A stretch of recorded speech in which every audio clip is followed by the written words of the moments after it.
যে দুই ছাত্র উপদেষ্টা অন্তর্বর্তী সরকারে রয়েছে তাদের সাথে জাতীয় নাগরিক পার্টির কোনো সম্পর্ক নেই। তারা গণ অভ্যুত্থানের প্রেক্ষিতে গণ অভ্যুত্থানের প্রতিনিধি হিসেবেই সেই সময় সরকারে গিয়েছিলেন, আমিও তাদের মধ্যে সেই সময় একজন ছিলাম।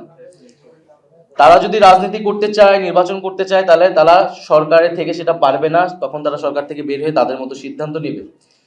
কিন্তু তাদেরকে জাতীয় নাগরিক পার্টির সাথে সংযুক্ত করে এক ধরনের অপপ্রচার এবং তাদেরকে হেয় করার চেষ্টা করা হচ্ছে। আমরা বলবো যে এটি খুবই উদ্দেশ্যমূলক। গণঅভ্যুত্থানের প্রতিনিধি আকারে তারা গিয়েছে। আমাদের শহীদ পরিবার এবং আহতদের পুনর্বাসন, বিচার, সংস্কার, এই গণঅভ্যুত্থানের আকাঙ্ক্ষাগুলো তদারকি করার জন্যই তারা গিয়েছিল।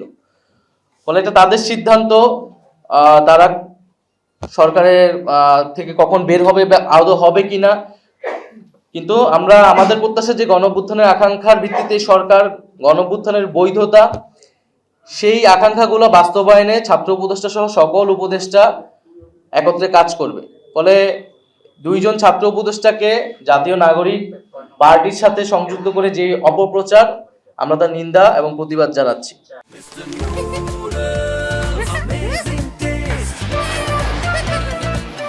আমরা যেটা আমাদের সদস্য সচিব বললেন যে একটা গণঅভ্যুত্থানের প্রেক্ষিতে ডক্টর মোহাম্মদ ইউনূস উনি আসলে সরকারের দায়িত্ব নিয়েছিলেন এবং এই অন্তর্বর্তী সরকার কাছ থেকে আমাদের প্রত্যাশা ছিল বা প্রত্যাশা আছে যে গণঅভ্যুত্থানের আকাঙ্ক্ষা, যেটা বিচার এবং সংস্কার এবং পরবর্তীতে মানুষের ভোটাধিকার নিশ্চিতের জন্য শান্তিপূর্ণ ক্ষমতা হস্তান্তর অর্থাৎ নির্বাচনের দিকে বাংলাদেশ যাবে। এই অন্তর্বর্তী সরকার আসলে কি শুধুই নির্বাচনকালীন সরকার নাকি গণঅভ্যুত্থানের আকাঙ্ক্ষা বাস্তবায়নের সরকার, এইটা একটা মৌলিক বিষয়। আমরা মনে করি যে এই অন্তর্বর্তী সরকার একটা গণঅভ্যুত্থানের প্রেক্ষিতে তৈরি হয়েছে এবং ফলে তার গণঅভ্যুত্থানের যে আকাঙ্ক্ষা, সেই আকাঙ্ক্ষা বাস্তবায়নের একটা দায়বদ্ধতা রয়েছে। শুধু নির্বাচন আয়োজন নয়, বরং জুলাই গণহত্যা সহ বিগত আমলের অপরাধ সমূহ এবং তার বিচার এবং রাষ্ট্রের মৌলিক সংস্কার মধ্য দিয়েই সরকারকে নির্বাচনের দিকে আসলে যেতে হবে। তাই আমাদের প্রত্যাশা বা আমাদের আহ্বান থাকবে যে ডক্টর মোহাম্মদ ইউনূস তিনি দায়িত্বে থেকেই রাজনৈতিকভাবে সকল পক্ষের সাথে আলোচনা করে একটা সমাধানের দিকে যাবেন। আমরা মনে করি যে জুলাই ঘোষণাপত্রের যেই নির্ধারিত সময় দেওয়া হয়েছিল, সময় কিন্তু আগাচ্ছে। ফলে নির্ধারিত সময়ের মধ্যেই জুলাই ঘোষণাপত্র প্রদানের ব্যবস্থা করা উচিত এবং বিচার, সংস্কার এবং নির্বাচন, এই তিনটিরই রোডম্যাপ একসাথে প্রকাশ করা উচিত। তাহলে জনমনে এবং সকল রাজনৈতিক দলগুলোর মধ্যে এক ধরনের স্বস্তি তৈরি হবে, আস্থার জায়গা তৈরি হবে।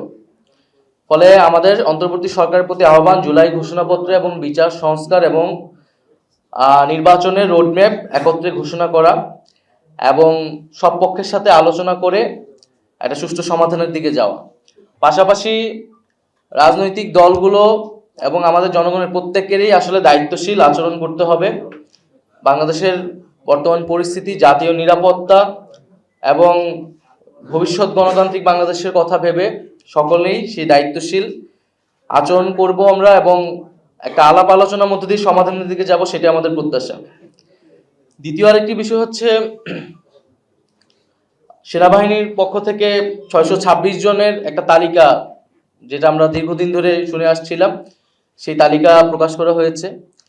তো এই তালিকাটা যদি আরো আগে প্রকাশ করা হইতো, এটা তো আসলে 18ই আগস্ট বা আগস্ট মাসেরই ঘটনা, তাহলে আসলে জনমনে কিন্তু কোনো ধরনের সন্দেহ এবং শঙ্কা তৈরি হতো না এবং এক প্রতিষ্ঠানের বিরুদ্ধে কেউ কথা বলার সুযোগ পেত না। তো সেনাবাহিনী আমাদের দেশের সার্বভৌমত্বের প্রতীক। আমরা চাই যে এবং সেনাবাহিনী এই গণ অভ্যুত্থান এবং পরবর্তী সময়ে যে ভূমিকা পালন করতেছে সেটা অবশ্যই গুরুত্বপূর্ণ।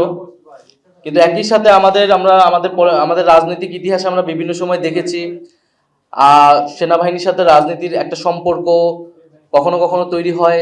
আমরা 1/11-এর ঘটনা জানি। এই সকল ঘটনা কিন্তু আমাদের গণতন্ত্রের জন্য, আমাদের রাষ্ট্রের জন্য এবং আমাদের সেনাবাহিনী প্রতিষ্ঠান হিসেবে কারোর জন্য কিন্তু কখনোই ভালো ফলাফল নিয়ে আসেনি। ফলে সেই বিষয়টা যাতে আমরা সকলেই বিবেচনা করি, যার যেটা কাজ, যার যেটা দায়িত্ব সেটাই যাতে সে পালন করে। আমরা বিগত আমলে রাষ্ট্রের বিভিন্ন প্রতিষ্ঠানের বিরুদ্ধে বিভিন্ন প্রতিষ্ঠানকে দলীয়করণ করা হয়েছে।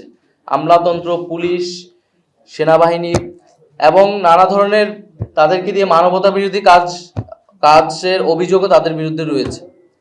ফলে প্রত্যেকটা প্রতিষ্ঠানই এই সময়টা এসে একটা বিচারের মধ্য দিয়ে যারা অভিযুক্ত তাদেরকে শায়েস্তা করবে এবং প্রতিষ্ঠানগুলোকে রাষ্ট্রীয় জনগণের প্রতিষ্ঠান হিসেবে পুনঃপ্রতিষ্ঠা করবে, এটাই আমাদের প্রত্যাশা।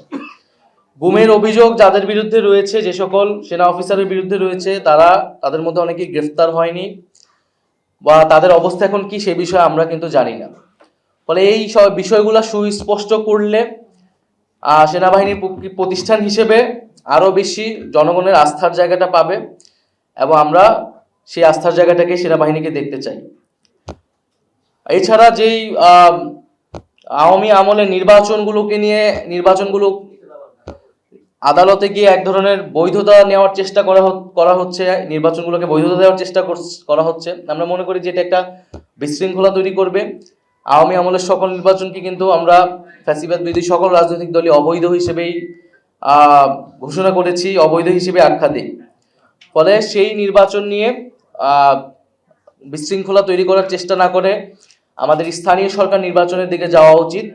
স্থানীয় সরকার নির্বাচনের মাধ্যমে নাগরিক যে দুর্ভোগ সেটিও আসলে দূর হবে। আমরা নির্বাচন কমিশন নিয়ে বলেছি, নির্বাচন কমিশনে আমাদের একটা কর্মসূচি ছিল। নির্বাচন কমিশন যে নিরপেক্ষতা, যে আস্থা, সেই আস্থাটা হারিয়েছে বলে আমরা মনে করছি। নির্বাচন কমিশন যদি সেই আস্থার জায়গা ধরে রাখতে না পারে তাহলে এই নির্বাচন কমিশনের পক্ষে একটা সুষ্ঠু নির্বাচন দেওয়া সম্ভব নয়। ফলে নির্বাচন কমিশনকে সেই আস্থার জায়গায় আসার চেষ্টা করতে হবে অথবা তাকে দায়িত্ব ছেড়ে দিতে হবে বলে আমরা মনে করি। সর্বশেষ